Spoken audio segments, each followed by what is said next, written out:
all types of unique people that you meet them. They look like common people, regular people. Some are rabbis, some are regular average people. But when they answer you about something that's Torah related or just life in general, they speak as if the rabbi is here. Why? They just simply decided, this is it. He's not my rabbi. I'm his student. Being the student took priority. More so than him being the rabbi took the priority. Of course, the rabbi came along with it, but the point being is that they looked at things in a certain way. So when a person wants to become that good student, this good eye is not just related to the rabbi per se, that he should be optimistic and teach you things in such a way where you'll have the courage to keep going and not give up, and to look at the world as much bigger than what you see it as, and so on. But the student himself also has to realize that they have to have a good eye. They have to have a good eye where the way that they see the rabbi. The rabbi is this, but he's going to grow. Just like I'm growing, he's growing. And there's really, if I see what he has now is good, then surely what he's going to have in 6 months is even going to be better. In a year, it's going to be better. In 2 years, it's going to be better. Meaning it behooves me to stick to this as much as I possibly can, invest into this as much of myself as I possibly can in order to get the most amount that I can get out of it. Because if I look at it from the right perspective, if I'm dedicated to this one good source, that means that I'm going to get a lot more out of it if I'm dedicated to it, rather than if I'm going to, let's say, delve into different things every few months. This few months I'm going to be in Rabbi A, a few months later I'm going to learn from Rabbi B, a few months later I'm going to learn from Rabbi C. And yes, you may get different ideas, but you'll become the student of nobody. You'll become your own rabbi, your own student, your own nothing, and in essence, in reality, a nobody. You'll never become a Talmid Chacham. I'm not telling you this as an insult, I'm telling you as guidance. This is in essence what's being taught. And many times you see that people simply spread themselves way too thin. Now, of course, last week we discussed this, and a few people were confused because they said, listen, I listened to some of your SHIURIM, I listened to some other rabbis' SHIURIM, but they're also good, they're also this, what I shouldn't listen to anybody. I'm not saying not to listen to anybody. What I'm saying is this. If you're talking about books, there's difference. There's books and then there's SHIURIM. If you're learning books, it depends what kind of books. If it's the Gemara, of course the Gemara is for everybody. Gemara is for everybody. Shulchan Aruch, everybody. Now of course, the Chachamim that discuss Shulchan Aruch, the Chachamim discuss Gemara and so on, they vary, and it depends who's your gadol that you're following, and tell you which ones to follow. But in generally speaking, there's the basic body of the Torah that's for everybody. It's coming for everybody. When it comes to books, if you're reading things that are outside of the main body of work, that's accepted among everyone, outside of the RISHONIM and the ACHRONIM, and you're reading something new, then it has a lot to do with who is your rabbi. Because if you're reading, let's say, Sha'arei Tshuva from 800 years ago, or Chovot HaLevavot from almost 1,000 years ago, or the Gemara from almost 1,600 years ago, or the Mishnah from 2,000 years ago, everybody accepted these. Everybody accepted these. Where does it become more difficult? If it's a recent book. A book that was, let's say, written and published during this generation. Now, this is very important to know, because if you're reading a book from this generation, you have to also know that that book may have as much impact on you, sometimes even more impact on you, than a book from 1,000 years ago.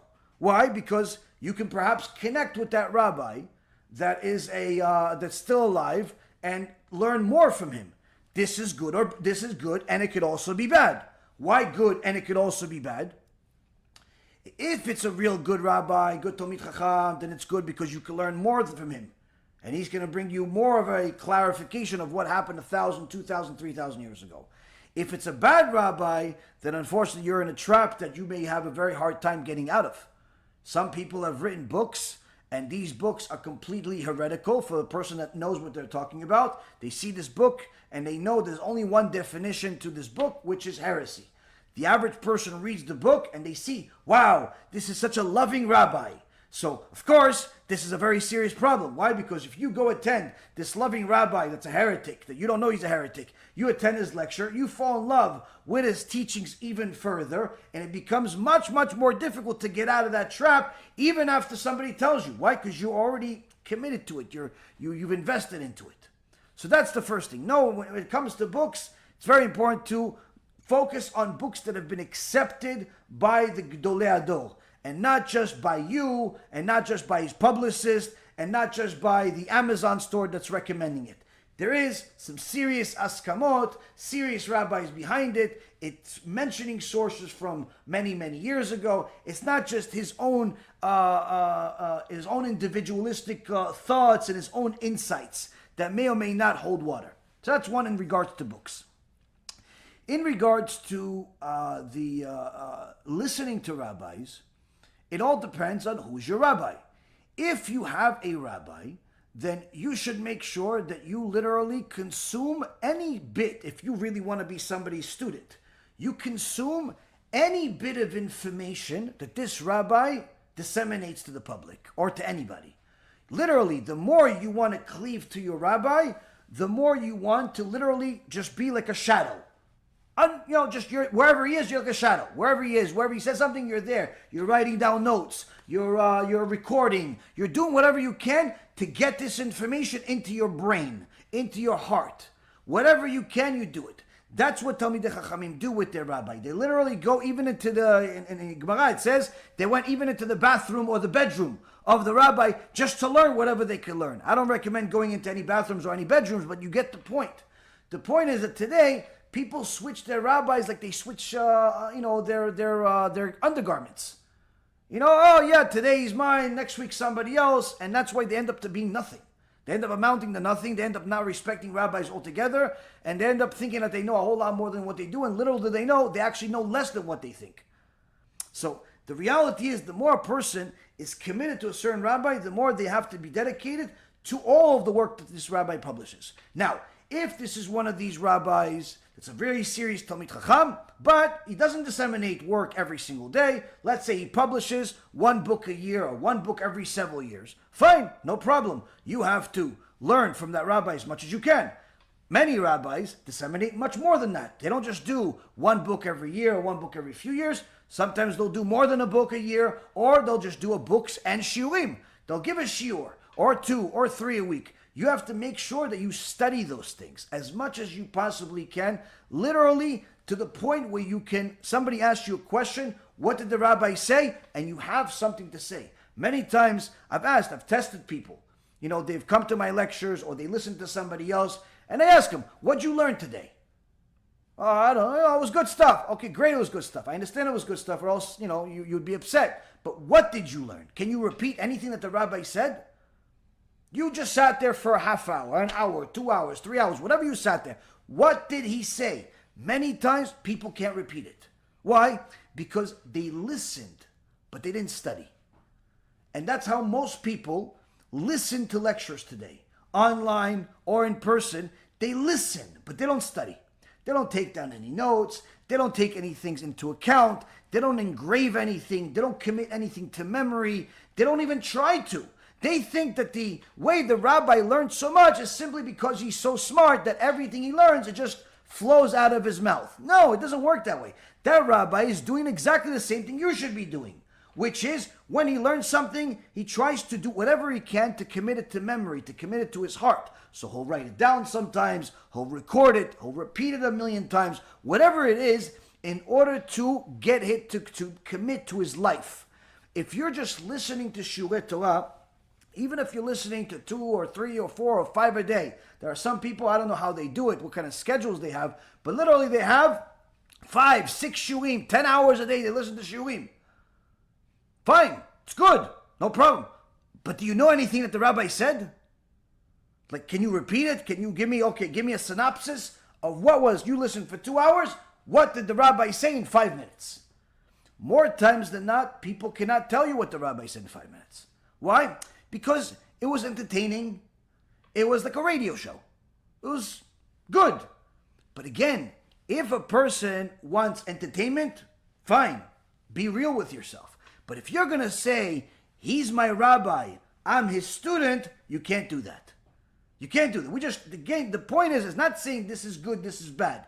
The point is to really know where we stand. It's very important for a person to know where they stand. If you're going to say, he's my rabbi, I'm his student, you can't be that superficial listener that just, listens superficially here and there, and maybe you're going to remember some coined term that made you laugh, or something that he said 50,000 times that just committed to memory. This is one of the beautiful things that I've noticed with certain people is that I know this one listened to a bunch of lectures by Rabbi Mizrahi.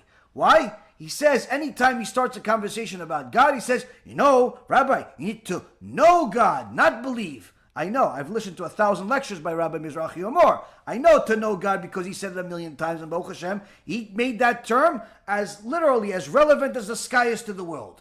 But if that's all you know from everything he taught, you're not his student.